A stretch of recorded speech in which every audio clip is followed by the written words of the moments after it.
I'm Dean Walker, and welcome to the Poetry of Predicament podcast, a podcast for people brave enough to face humanity's challenges and problems, and most importantly, our numerous predicaments. The Poetry of Predicament is a podcast meant to inspire us to bring forth grace, beauty, and connection with the web of life in the face of a predicament-laden world. So we've all heard the Charles Eisenstein expression, creating the more beautiful world our hearts know is possible. And what he doesn't mention is that to create that new world takes a lot of work, takes a lot of deep inner work. And every once in a while you get to meet somebody who has taken on that deep inner work.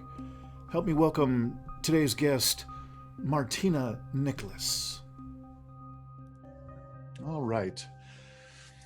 Hello and welcome back to another episode of the Poetry of Predicament podcast. I'm Dean Walker, and I've been doing this podcast for about 5 years now. And those of you who have been kind enough to stick around and watch these podcasts know that it's changed quite a bit over the years.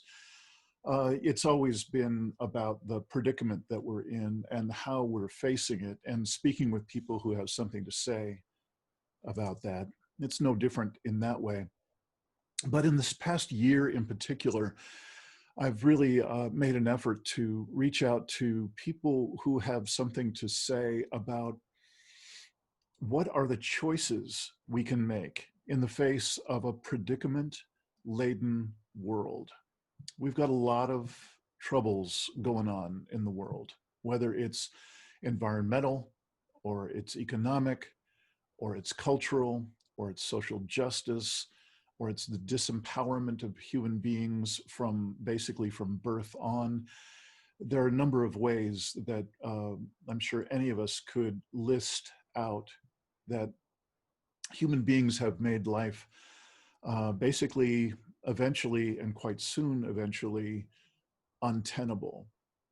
So in the face of predicaments, in the face of unimaginable challenges that we've got going on in the world, what I've wanted to do in this podcast is to speak with people who have chosen something more empowered than that. There's a default mode that is basically a binary of either hair on fire, desperation and fear, or denial or willful ignorance on the other end of the spectrum, where the things are going along and okay, and in the USA they'll elect the right new president and that'll help things or whatever. There seems to be a very little area in which someone can engage with life in a more conscious way. This takes some real research. This isn't stuff that's available on every street corner. We certainly don't get ourselves flooded with true empowerment or ways to truly generate new possibilities in the face of what looks like an impossible future. So today's interview is no exception to this trend since 2019. Last year, I had the opportunity to go and experience a number of courses, some of which I've spoken about in earlier podcasts. Each of these courses was about one way or another generating new possibilities, new ways of being, even as we become more and more aware of what's actually going on the planet. And I got to meet some really remarkable people who were participants with me in the workshops. And in two of those workshops, two in a row in beautiful Mallorca, Spain, in the days when I could still get on an airplane and fly to a different country. And I don't know how long it'll be till I do that again. I had the pleasure of meeting Martina Niklis in those two workshops back to back in Mallorca. They're put on by the Possibility Management folks. I've had the founder, Clinton Callahan in a number of episodes of this podcast, and I invite you to, I'll put some links to those earlier conversations in the show notes. And I've also spoken with and Chloe Destremont, his partner, and also a senior trainer with Possibility Management. And they were the folks running those workshops that Martina and I went to. And I've had the opportunity to stay connected to some degree with Martina, and recently she's taken on some new challenges, some new exploratory territory in her life, taking on learning some new skills, opening up some new possibilities, and today is one of those. So this interview is a chance for me to have an in-depth conversation with Martina to find out about her direction of how to face a predicament-laden world, how to find new possibilities, new ways of relating, new ways of being. And Martina is speaking to us from her home in Germany. And Martina, it's just really a pleasure to have you here with us on this podcast. I'm so glad to be able to first just interview you and hear you speak a little bit about how are you generating new possibilities and how are you finding new ways of being, and I'm really looking forward also to seeing what matters most to you from your perspective in your life.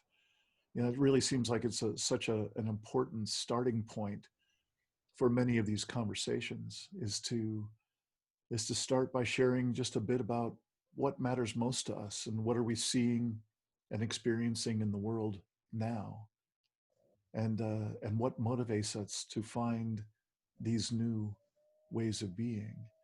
So, Martina, welcome here. So glad to have you. Is there No. is there anything that you'd like to respond to at the very beginning here? Anything you're inspired to say out of what I've just said? Yeah, I was I was thinking about that question that you had. This why are we here? What are we doing here between being born and dying? And this is, yeah, this question: who am I? Who are we? What are we doing? That's the question that, yeah, Yeah. I'm also asking myself in the last 2 years of my life. Yeah. Mhm. I should mention that you are a nurse there in Germany, and you have some other related work working with people's physical well-being. And you and I, before we started talking here, we both had a similar idea at the same time, and that was, you know, you speak German as your mother tongue, and obviously this is in English.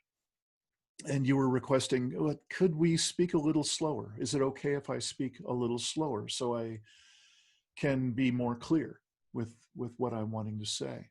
And I'm moved to say that that's more than just a logistical question, more than just a simple question at the beginning of a podcast interview. I think Mhm. it's really central from my perspective as we talk about generating new ways of being. This is a really important part that keeps showing up as I do these conversations, that these conversations really need to happen in a new way. If we're going to generate new ways of being, it needs to happen even in how we talk about it. Mhm. So I've invited you to just speak at whatever rate you wish. I can cut out pauses if you wish. I'm really just a wide open invitation for you to take your time to go in any direction that suits you. And I think you get a sense of where we're headed. So I'm wondering if you wouldn't mind answering some part of that first question. What, perhaps it's two questions together. What are some ways that you would describe the condition of humanity in the world? Just some broad sentences about what you see, what you're concerned about. And then if you could shift to what matters most to you in this world. So start wherever you'd like. Mm. I would like to say something about my experience about talking, because what you said right now, I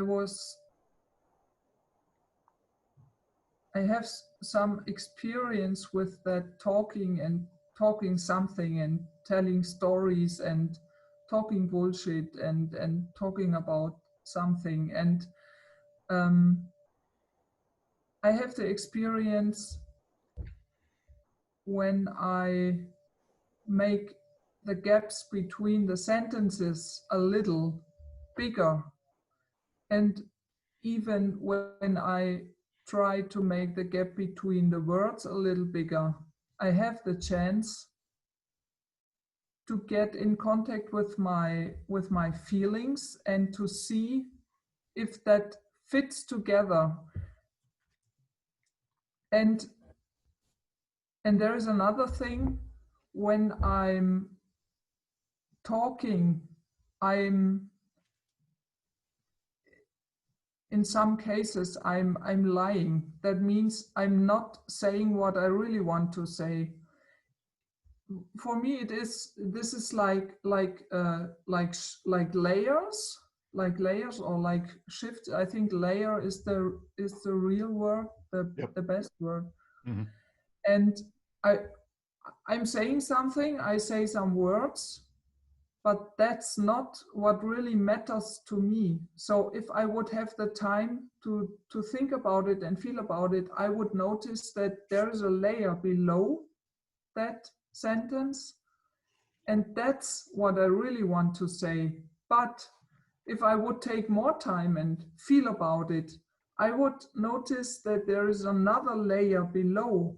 And I think sometimes there are many layers below that, what I'm talking and what I'm saying or what I'm asking or what I'm responding to people.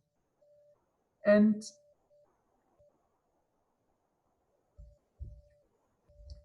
in the world, and that has to do with what I see in the world, that people don't dare anymore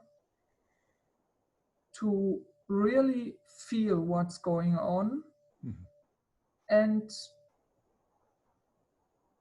because they think that feeling is bad, feelings are something bad. And to really feel what's going on and to say what really matters, and to wait and to see what's the next layer and what's the next layer, and to really feel what's going on. Yeah. I have a word that I use frequently in this kind of exploration. It's the word override. That one of the superpowers, one of the master skills of what I call the business as usual world, the world that's so in such big trouble. One of the master skills of those who are successful in this world is they learn to override. They don't do the feeling you're talking about. They don't do the feeling you're talking about. They don't do the looking that you're talking about. So we become really good at at ignoring those signals, those feelings. We intentionally do not feel them so we can continue to do the remarkably destructive work of this world. And so I Yes. think what you're describing is your unwillingness to keep overriding, literally lying about what you're feeling or what you're seeing or what you're experiencing in order to communicate in the usual way. So I just wanted to say that, and I'm happy to have you keep going in whatever direction you want to be going. Yes, this override is, I think that's a good word. And I think even now what I'm talking is not is a little bit of lying, because I'm nervous and I'm not really connected with myself. I feel that I'm not really connected. I'm talking a little bit of bullshit, and perhaps I might say later, please, Dean, cut it all out. But I want to tell something. I yesterday was Sunday, and I was checking my mobile phone, and there were some old records that I made 1 or 2 years ago, and I found one from 2018, and it was recorded when I was still together with my husband, and we were living together in a house. And I don't know why this scene was recorded. I don't know why I switched that on. It is about 15 or 18 minutes, and I heard that yesterday, and I was really surprised because I didn't know I recorded it. And it was about my husband and I. We talked together about something, and I heard that, and I felt what I was feeling 2 years ago. And I suddenly noticed that I was talking empty words. I was not really connecting with him. I was just talking some bullshit, and I was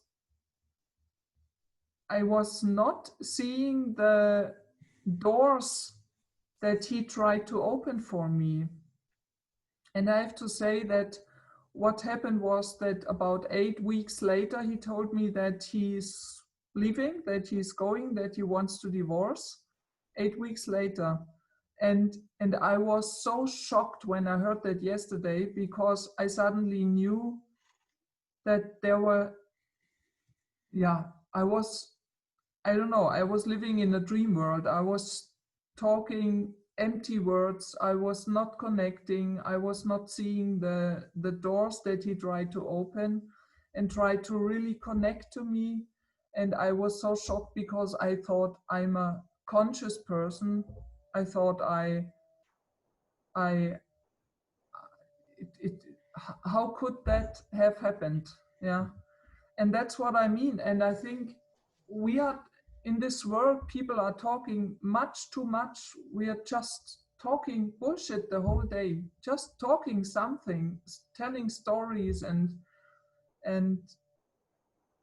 yeah, and I also do that. I don't know. That I just wanted to tell you that, because I was so shocked about that, just talking hot air, nothing really substantive. Yeah. Mm. You and I haven't talked much about the distinctions in my body of work. One of which is I'm gathering these different methodologies. I'm gathering these different ways of working with people. One of them is possibility management, and I'm offering this menu of different possible courses and mentors and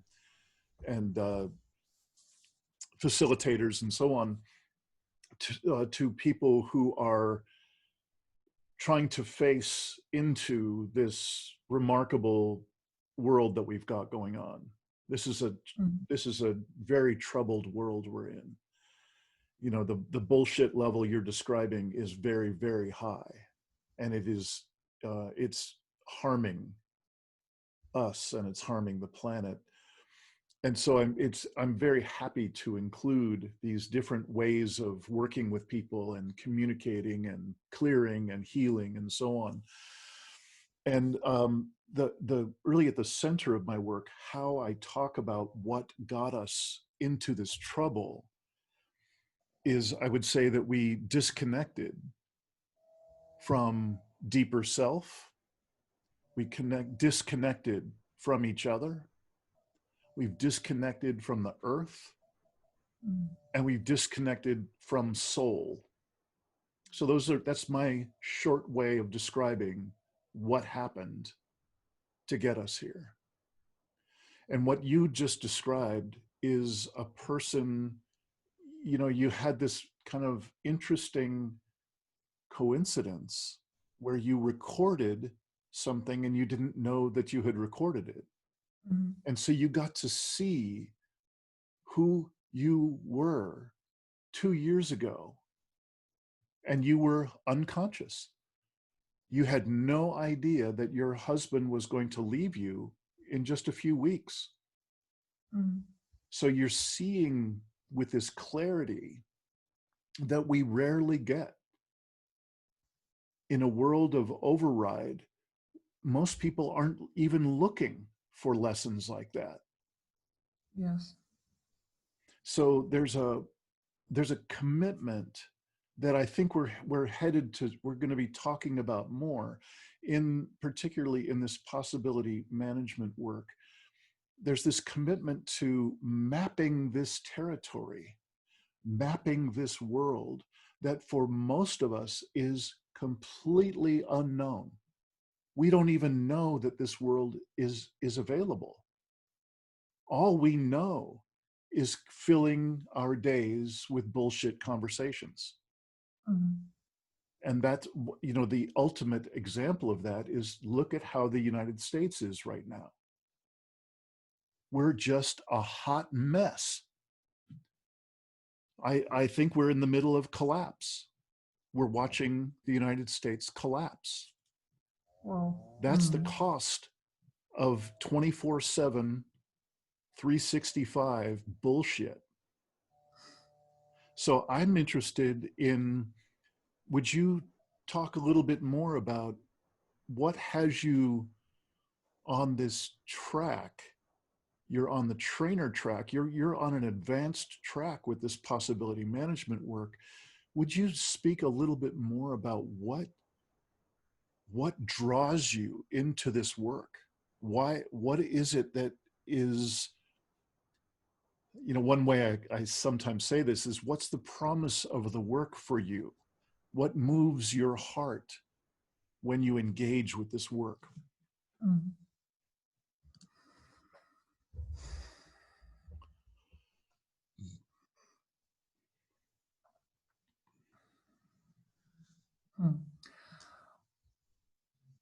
It has to do with how I met possibility management, and that was 2018. And it's funny because it must have been short after this recorded scene, because it also was in November 2018, and I was in a workshop with Clinton Kelland and Anne-Chloé Destremaux, and the name was Get Back Your Energy. And right now I'm afraid that what I'm telling gets a little bit long. I don't know. I'm talking, and you can cut that out if it gets too long, okay? Well, I maybe just to start, if I could ask that you look at and feel into the essence of what you're wanting to share. Yes. And just see how much of the story needs to come along. Okay, yes, thank you. Yeah, that's right.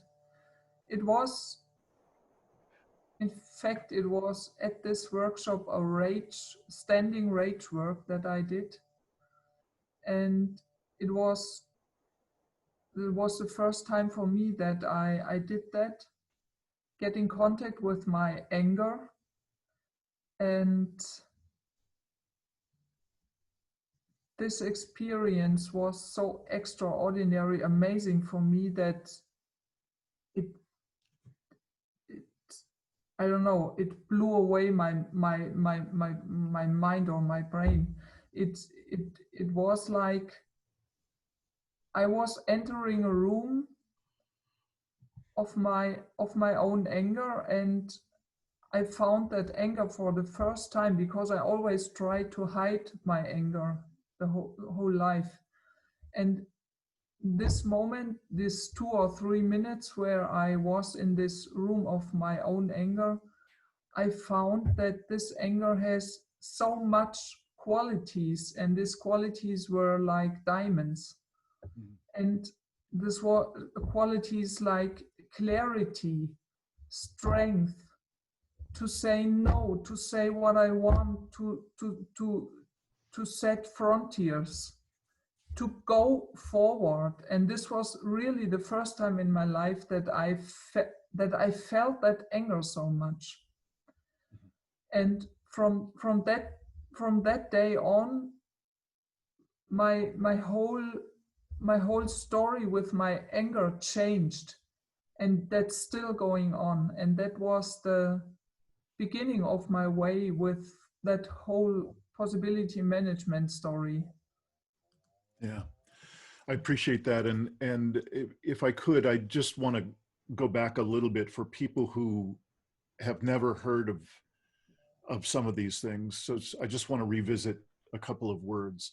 So you talked about a standing rage work and transforming your relationship with anger, finding a whole new way of experiencing, and then actually creating an ally with anger is what I was hearing you describe. And so that's just important to let people know that this sort of highly focused exploration of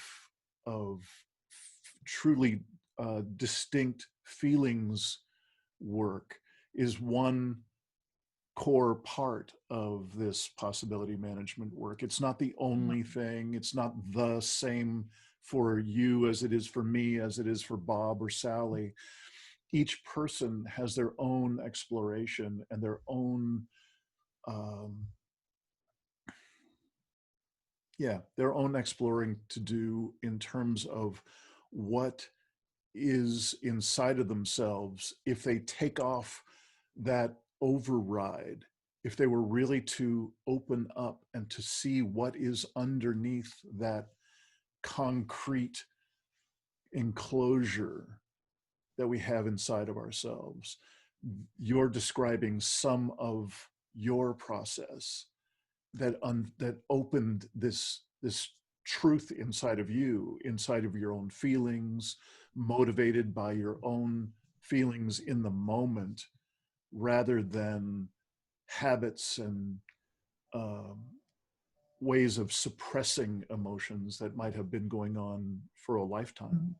So I wanted to say that so that people could get a little bit of a sense of the range of possibilities that we're talking about in a workshop experience, and that it's not always one particular flavor or one particular feeling and so on.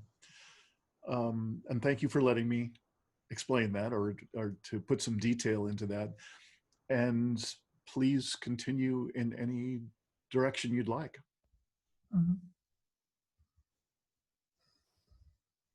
Yeah, that was the beginning. And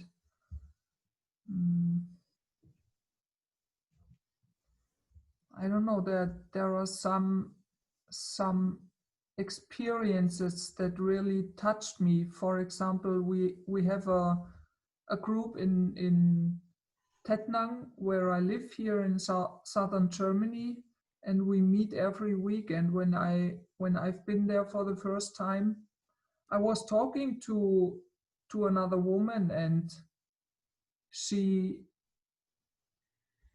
let me the time while we were talking. She let me the time to really feel what I'm feeling and to really think, and she didn't disturb or interrupt me.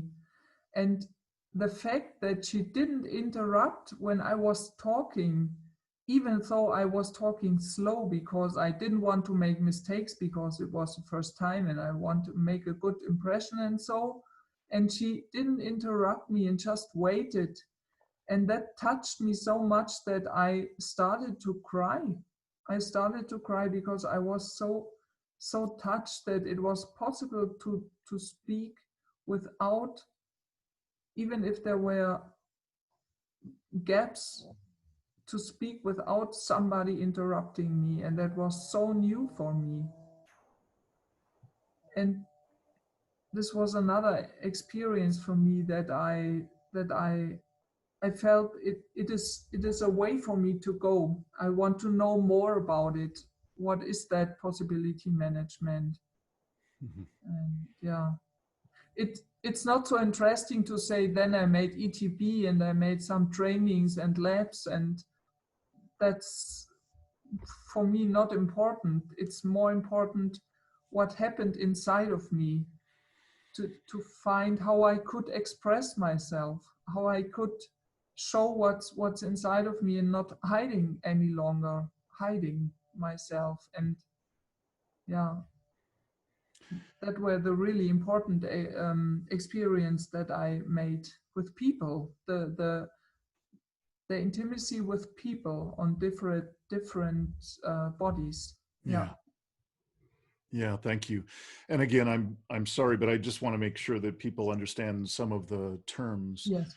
Yeah. So you mentioned ETB, which is a short way of saying expand the box, and that's the initial weekend experience that is kind of the gateway into this work that we're mentioning called possibility management.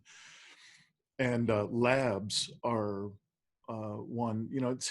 This is definitely not a sales program for expand the box or possibility management, although it can start to sound like it.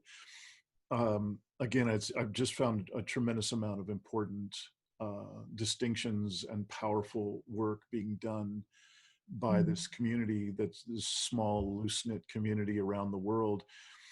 And what I can say about the labs, and then also about the body of work that's available to people after they've done this first weekend of work, this expanding the box. I have never, and I've worked, most of my work in the world has been in transformational training of one kind or another since the early 80s. So yeah, I'm an old guy, and that's mostly what I've done my whole life. And I've never seen such a generous organization as this organization is. The amount of materials available for people to make these labs, these explorations, these regular get-togethers in support group fashion, to learn this material, to explore this material, and to create newly themselves. I've never seen anything like it. I can't count how many websites they have and how many books and ebooks that are available, and how many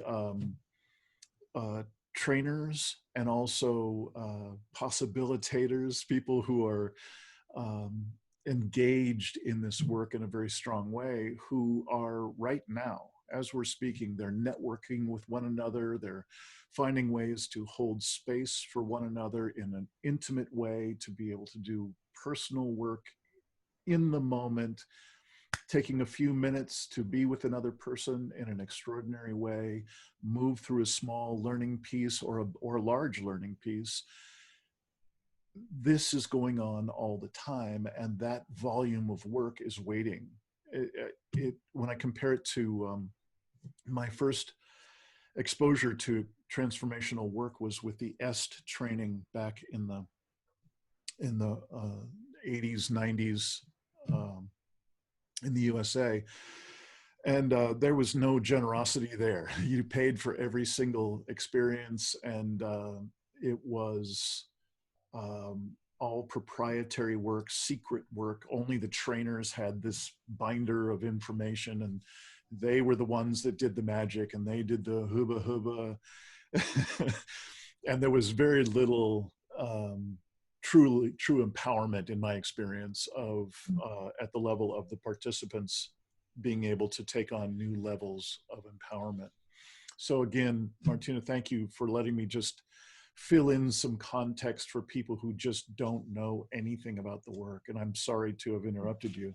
So I'm curious if there are any more kind of stories or elements you would like to share of what is alive for you about doing this kind of work. Why this and why now?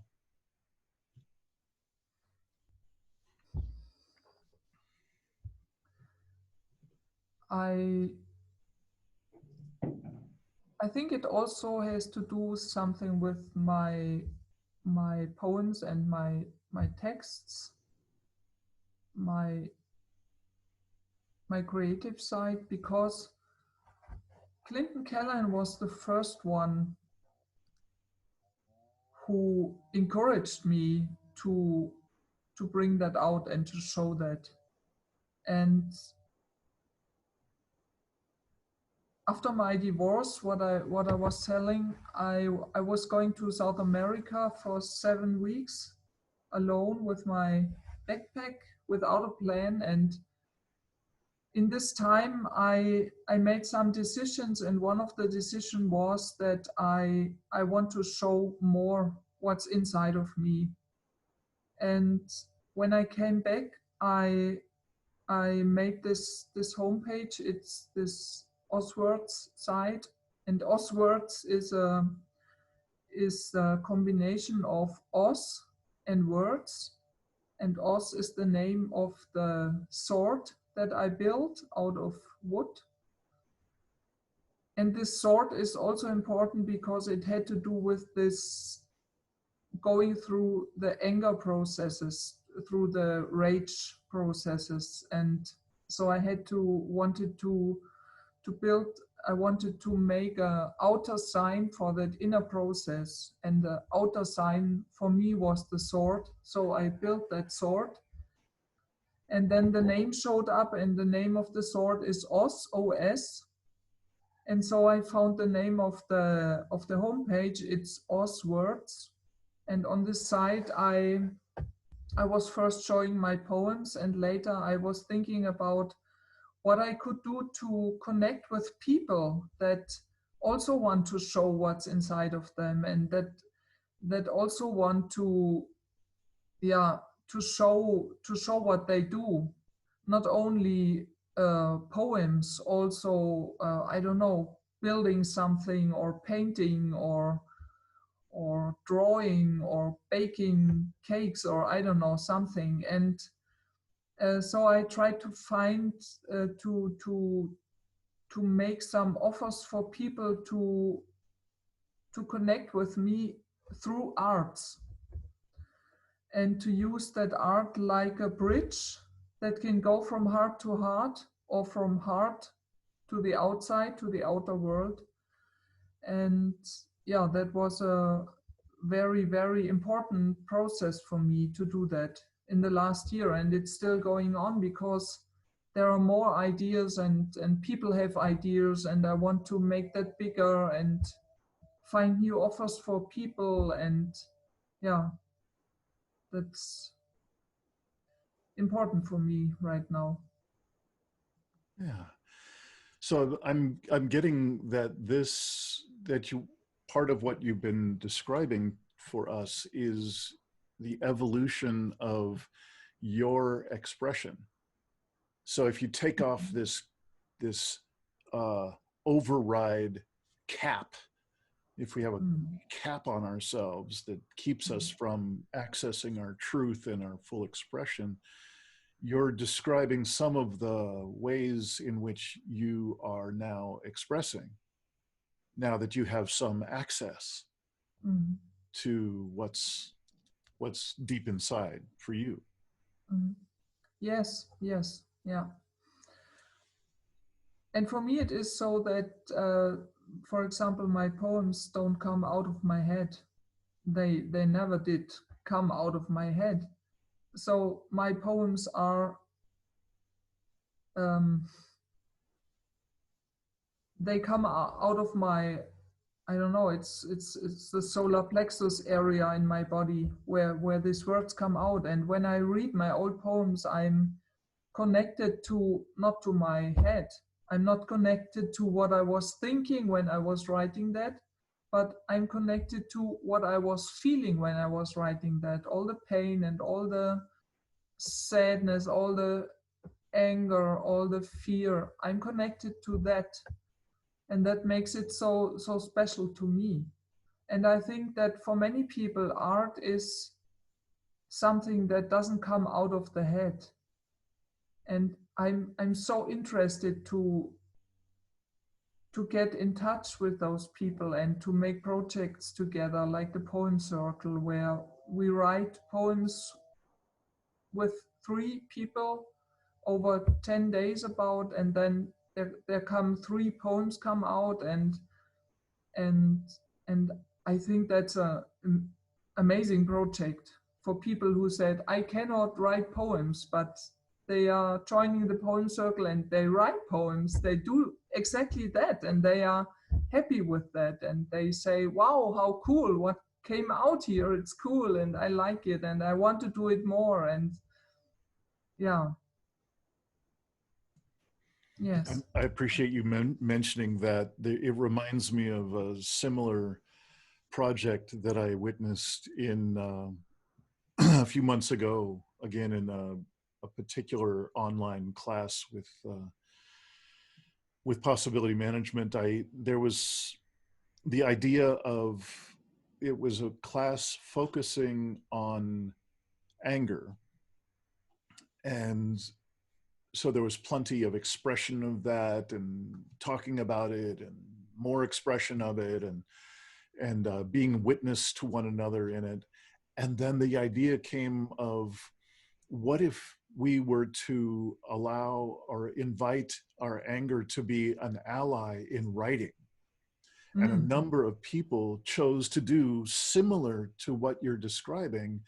It wasn't necessarily poetry, and each person was doing their own, but there was a number of these raw and vibrant written expressions came out of this new way of almost partnering with our mm, anger in a conscious way. Makes a very different expression, which I mm, think what you're describing with the mm. poems that you're Yeah, describing. right. Yes, yeah, great project. Yeah, I Yeah. love that. I love that. It's wonderful when the feeling, when you have strong feelings like anger. We in possibility management talk about those 4 feelings: anger, sadness, fear, and joy. Those are the 4 main feelings. And when you have one of them, or 2, or 3 of them, or all of them, I don't know, for me it's so perfect to write, then to write, to let the words just come out of your body and onto the paper, and don't think about if it's good, and don't think about if the people would like it, and don't think about if it's the right grammar, or it's all not important. Just let that out. Mhm. Yeah, I love that. It's great. Yes. Yeah. Martina, if I may, I'd like to just ask you a question that I ask many people in these interviews. And I'm curious, when you look out in your world, I notice that different people have a different dimension that they look out into. For some people, it's very intimate relationship that is most important to them. So that's where most of their attention is. For other people, it's the whole family. It's their family. They have children or issues with extended family or something. That's where they put their attention, and that's where they have big concerns. For other people, it's their city or their state or their country or issues of economics, my job, money, just flat, just scarcity. Everyone seems to have different dimension to their attention. And I'm curious, when you look into your world, what are some of the concerns that you have on any scale, from very personal to very broad, very big? Is this making sense as a question? Yeah, I think so. Yeah. I hope that I understood you right. Yes. Okay. Mm. Mm.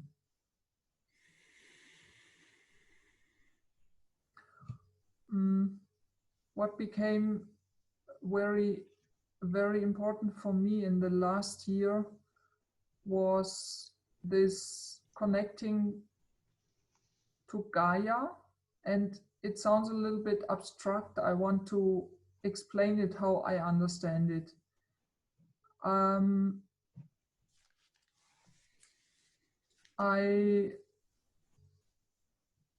I started to make these travels to Gaia about 1 year ago, and it is a way where you travel. Do you know that, Dean? Do you know that?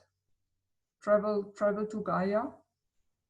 Did you make that in the lab or with Clinton or so? No, I have not done that. Okay, because the first time I made that was in the lab in Mallorca last year, and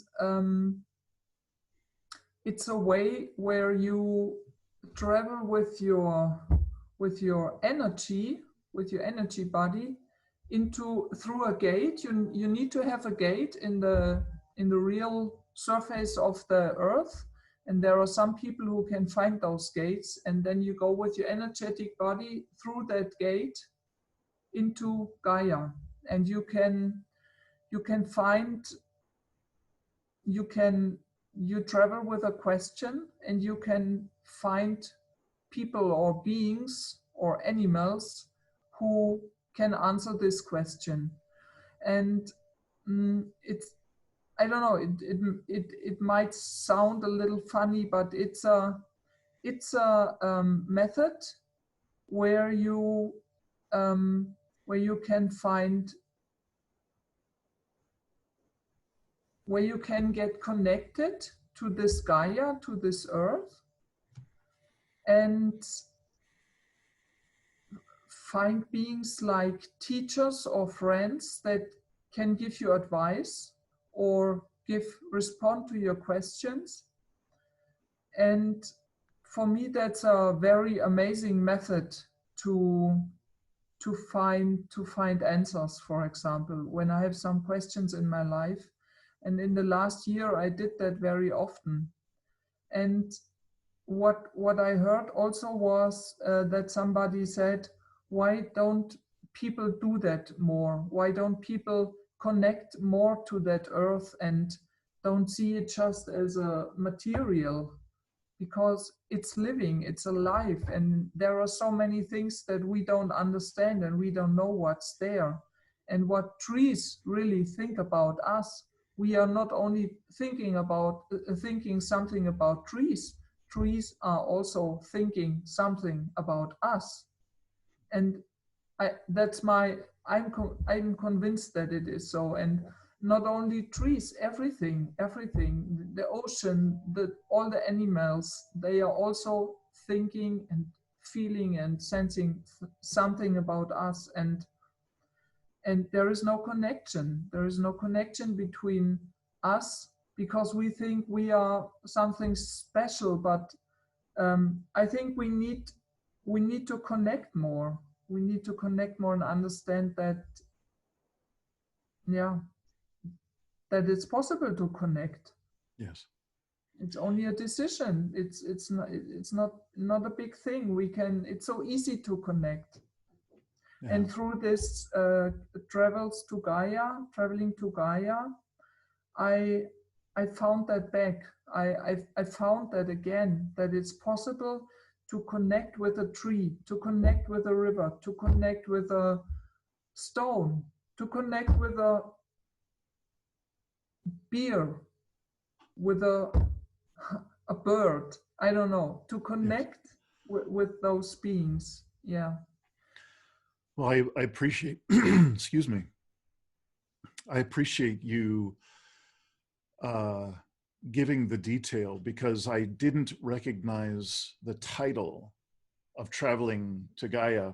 But of course, as soon as you started to describe it from our time in Mallorca, I remembered. So thank you for reminding me of that Yes. wonderful exploration, that experiment together. That was wonderful. And really, you answered the other side of the question, or you started to, if you have more. The other part of that question that I often ask is, given the concerns you have in your world, what gives you a sense of truly new possibilities, new ways of being, new ways of relating, new ways of communicating, and also just on a very simple level, are there parts of the world around you, in just your daily life, that also bring you moments of joy, moments of connection, moments of inspiration, just from your regular waking world?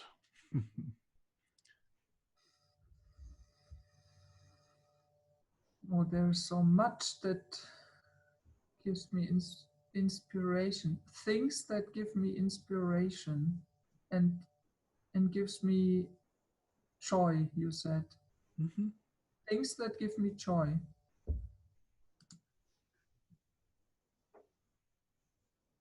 I think it's this making the experience of being in the now, not being in the past or in the future, being in the now, and connecting to a person on a very vulnerable level without many words. And that happens to me often. I make this experience often because I know so many wonderful people in my daily life. And yes, I think I'm talking bullshit. But I don't know, it's... Well, may I speak now, or did you want to stay with your looking? No, I'm afraid that because I want to say something important, and I know that what I want to say is not important. Okay. So please say something. Cut that out later. Okay. Well, I was going to do the only thing I know to do in a moment like that, which is to pause. So I'm going to pause right now.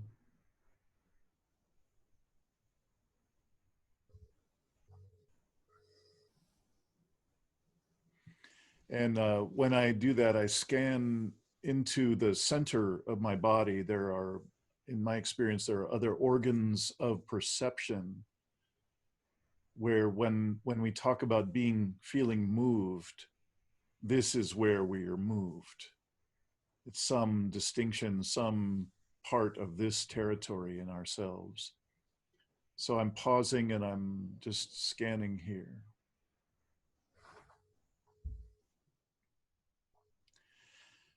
And it has always, maybe it's because I was a surfer as a kid, I experience the impressions that come from here as waves. So when I pause, I'm inviting the waves.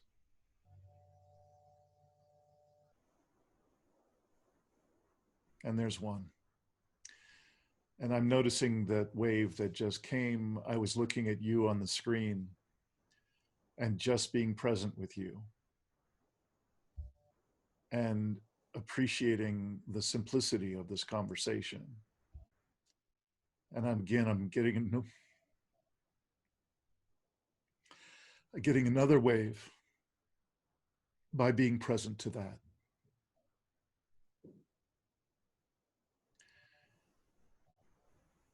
In this work, I'm constantly aware of the problems of the world, and it's so much trouble and so much disconnection and so on. And what I'm noticing is in this conversation, we both have just taken the slower steps to just express and pause and express and pause. And it's been a relief for my system. There's a part of my system that feels some joy, some relaxation, sensation of opening in my system. And so when I pause to feel into that, I'm very grateful for this simple, very real expression of the question that's behind this entire podcast and body of work and so on, which is, if not the business as usual world that we all have grown up with, that is killing the planet, then what?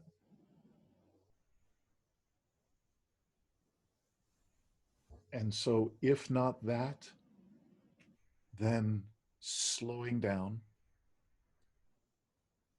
and allowing ourselves to be present to what are the impressions from our inner truth, from our center, in a moment of openness with each other. So that's what I'm left with. And I'm saying it obviously with lots of words. I'm saying that to map this out for people that aren't familiar with this. Because it could look like to them, this is just kind of a slow conversation. What's their fucking problem? Come on. Let's cover some ground. Let's talk about some solutions. Let's, you know. So I'm appreciating both of us being able to pause, both of us being able to just call bullshit when we see it, when we feel it. So that's what I would say. And thank you for letting me describe that a bit for folks who don't know this territory. And I'm curious if that inspires you to share anything or say anything. When we were talking about making interviews, 1 or 2 weeks ago. I don't know. We had some conversations before that interview, and we found that, I think it was that you and I thought the same, that it's the amazing thing in a good interview is that connect. I don't know. It's not about the content. It has something to do with, what you just said, that people try to find out what's really going on, and I'm very touched of how you did that with me, because I think I was talking the most time bullshit, and I don't know if we could use anything of that, but I think you have a wonderful way of encouraging people to try to find out what's really going on and to talk about what's really important for them. And I want to thank you, because you're really, for me, like a teacher in how I could make an interview. Thank you very much. It was, great pleasure for me, and I'm really glad. Yeah, really. Yeah, I'm really glad too, and thank you for your very kind words. I let them in my heart, and thank you. Yeah. I don't know if we said this at the beginning, but you have said that you're very interested in doing interviews, doing a podcast, doing something like this. Mm-hmm. And I was offering, if there's anything I can offer you, please, let's do this. And so this is really the first step in that sharing between us for getting you into that flow of interviews with people. Mm-hmm. And so I trust that it will be a wonderful process for you, and that you will be very good at it. I have a strong suspicion. I thought interviews are easy. I thought, well, you have some questions and the person that wants to talk about it, and then you just asking and the other person is responding. And now I know it's everything but not that. I don't know, for me it's a mystery how to make good interviews, and I would really love to, if I have more questions, to ask you again and talk to you and speak to you and take and get a little bit of this wisdom of you. Thank you. Yeah. Yes. Well, I'm sure this is not our last conversation, and what we were talking about before is possibly switching roles so that perhaps you could interview me next time. And I look forward to that possibility. That would be a joy. Yes. Yeah. Martina, is there anything more that you would like to share to close up this space in a good way?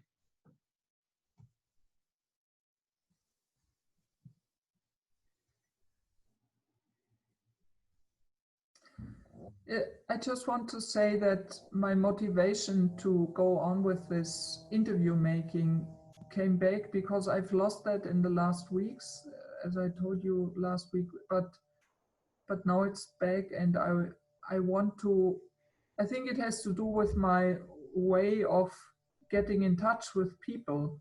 And if you don't want to get in touch with people, you cannot make good interviews. And the biggest part of my life, I didn't really want to get in touch with people. Yeah. And now it has changed, and now I want to learn how to do that. That's what I want to say, the last words. All right.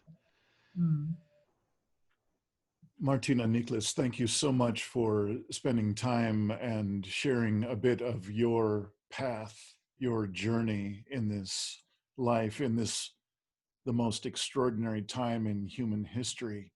We get to walk a little bit of this path together. Thank you so much for spending time. Thank you, Dean. Thank you. Thanks for watching another episode of the Poetry of Predicament podcast. Produced by Dean Walker and the Living Resilience Alliance, www.livingresilience.net. Music today from Michael Hedges, as always, and also Port Blue Into the Sea. Also available on our website, www.livingresilience.net, is a wide array of articles, online learning series, arranging group and individual resilience coaching, and sign up for our every other Tuesday free support group that we call Safe Circle Calls.